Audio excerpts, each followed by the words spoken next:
All right, I got loaded up here. Running backs under 90% rostered. And I got them sorted by touches here, right? How many touches they got last week, all the way to Emmanuel Wilson here with 4.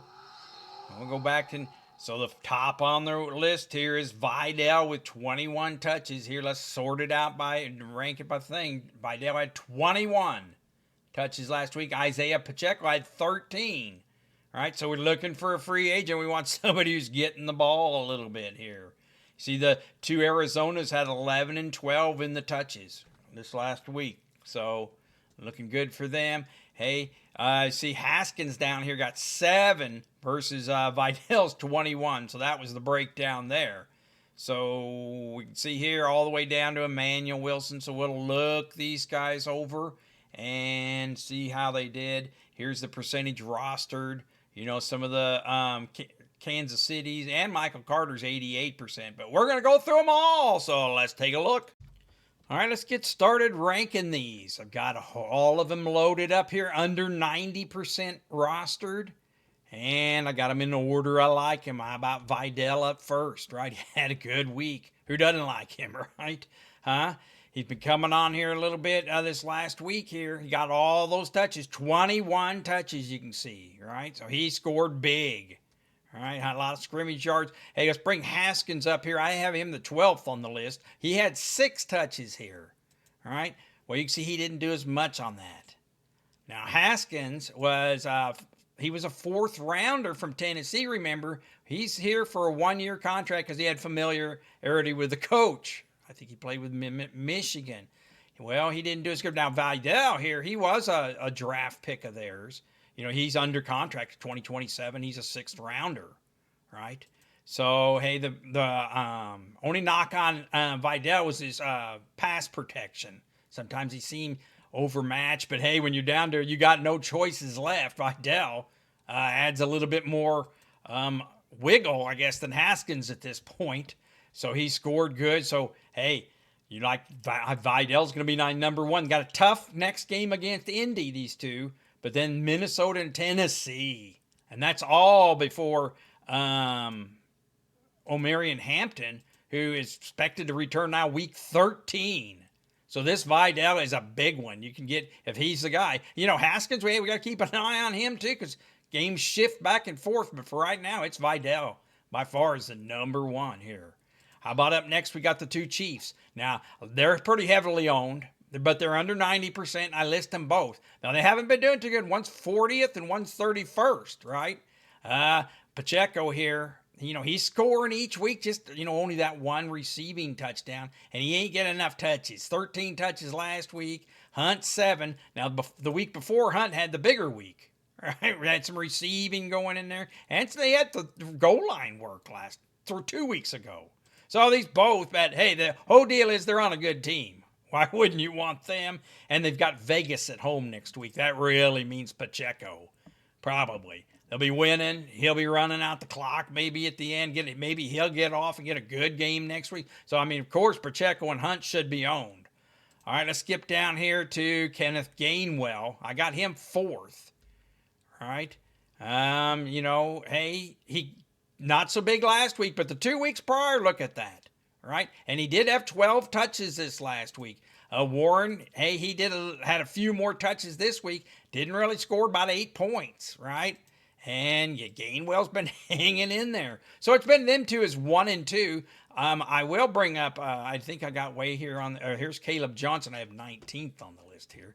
But hey, he had 6 touches. Now, he hadn't been getting any touches, but this last week, I noticed he got 6 touches, a little bit in there, and Gainwell still got 12. So right now, Gainwell, hey, if anything would happen to Warren, well, boy, it'd be all Gainwell. And meanwhile, Gainwell's been scoring pretty good with Warren. All right, so Gainwell you want to look out for. Got a nice, easy matchup this next week at Cincinnati. Then it's a couple hard ones, Green Bay and Indy. So it's not so good. But, hey, you still got to like him there. How about the next 2 I got here on the list is 5 and 6 is the 2 Arizonas. What are we going to do here, right? So Bam Knight here. He came on, had the big score in here, right? This last week we didn't know. They kind of announced at the beginning it was going to be him or McCardle, it said all of a sudden Bam Knight was starting. McCarter still got, so you can see the breakdown here, 12 to 11. So which one are you going to do? Is it going to be Bam Knight here, who, hey, came on this last week, but for the year, he hadn't been the thing, and got Carter. He's been doing all right, but the touches here, and DeCardo here, he might be hurt for next week.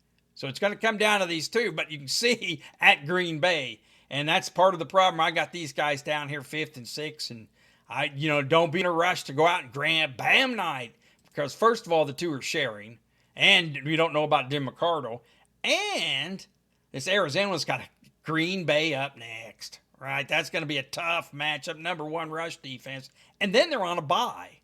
So, and then they've got a not so good game. So anyway, for next 2 weeks, these guys aren't going to be the thing. I know Benson, he comes back week 10.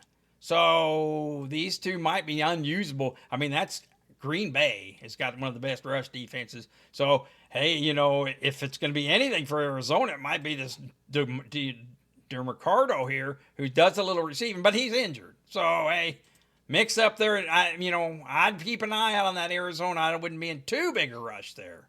That's what I'm thinking. Because of the schedule. I mean, they got Green Bay and then a bye. Well, what's the, and then the other guy's creeping back. How about Kendre Miller? He just keeps creeping in, right? So they've denied the trade rumors on Kamara, right? Well, who knows what he's not injured. He's not injured, but hey, first of all, Miller's been getting his carries right here. You can see, so he's been getting in there and getting some of those touches. And hey, he's a trade away or an injury away from getting in there and taking the number 1 spot on a team that's ranked 25th. Although Spencer Rattler looked pretty good this last game here a little bit. How about Neal? He's just not been doing anything. So you got a firm number 2 in Miller with possible Kamara being traded, or they keep saying, no, we're not going to do it. But hey, the reason we keep bringing it up is because what do you got from him? They're out of the thing. He's in the last. Oh, he's still under contract for 1 more year. Oh, so hey, no, maybe he won't get traded. Heck, well, I'd keep him then too. So maybe that's all bull. They won't trade him because I thought he was 1 year left. He got 2. So, but anyway, he's a great backup until top. Speaking of a couple of backups here, now we're getting into the backup zone. But what a good one to have. Tyler Algier, I guess he goes on Monday Night Football.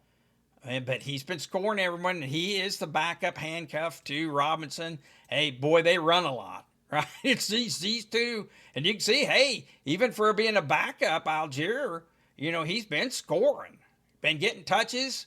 So, hey, you just got to keep an eye out for him. He scores good, and he's a good backup there. How about Tootin? Just kind of a little disappointment this last. I mean, he hadn't been really doing much these last few weeks. I mean, you hear his name, gets in there some. Only 4 touches this last week, though. But here's a couple more backups to keep an eye on. Could both of them go tonight? Right, Friday night, or Monday night. I'm sorry. How about Ray Davis? He hadn't got in there yet. But he is the primary backup to James Cook. James Cook's been going crazy here, right? But anything happened to Cook, well, who knows how the offense turn around, but it'd be Ray Davis in there, and you're one of the top offenses there with Buffalo, right? So you'd want, I mean, hey, if you got nothing else to put on your thing here, well, you'd want Ray Davis on there, and maybe this Chicago. I keep putting them on there because they're the only two that's gotten anything, him and Swift, right? Swift's healthy for this week, So, but anyway, that rookie handpicked would be the guy eventually. Of course, they haven't played yet, no carries, right? And then we mentioned Haskins. Hey, it's going to be a while, so he would still be a good one to have because maybe he gets more than next week. That's still unsettled. So, hey, you'd take a chance on him maybe before Tyrone Tracy or something. I mean, I had put Tyrone Tracy back on here. He is the number 2. And Scatbowl, the thing about it is he was injured in training camp. He's been holding up great. Right, Scatbowl, he's been doing great.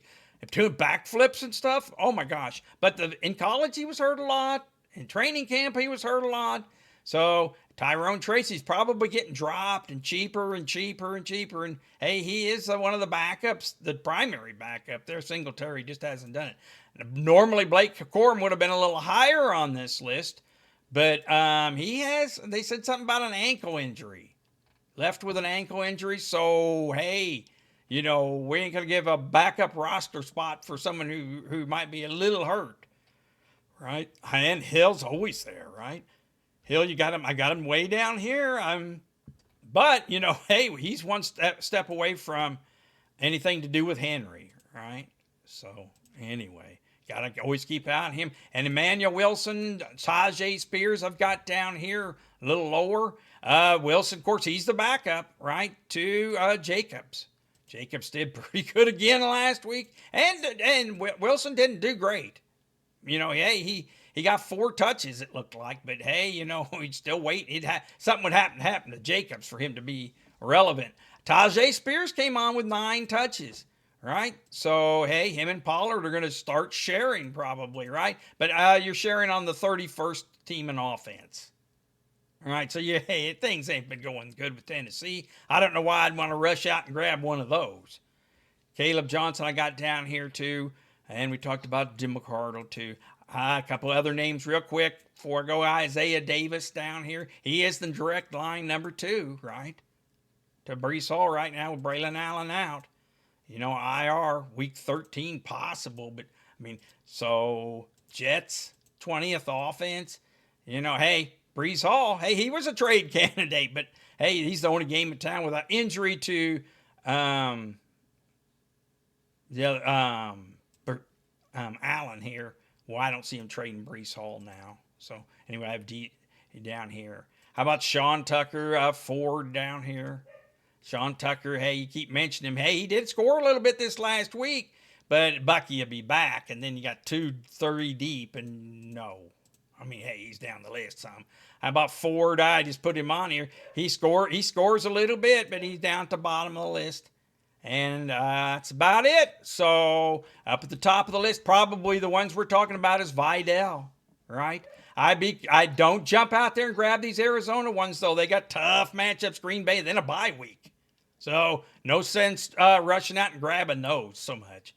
Maybe this Pacheco is if he's available, he's going to have a really easy game this next week, right? So, all right, that's what I got at the running back free agency. Good luck in your fantasy.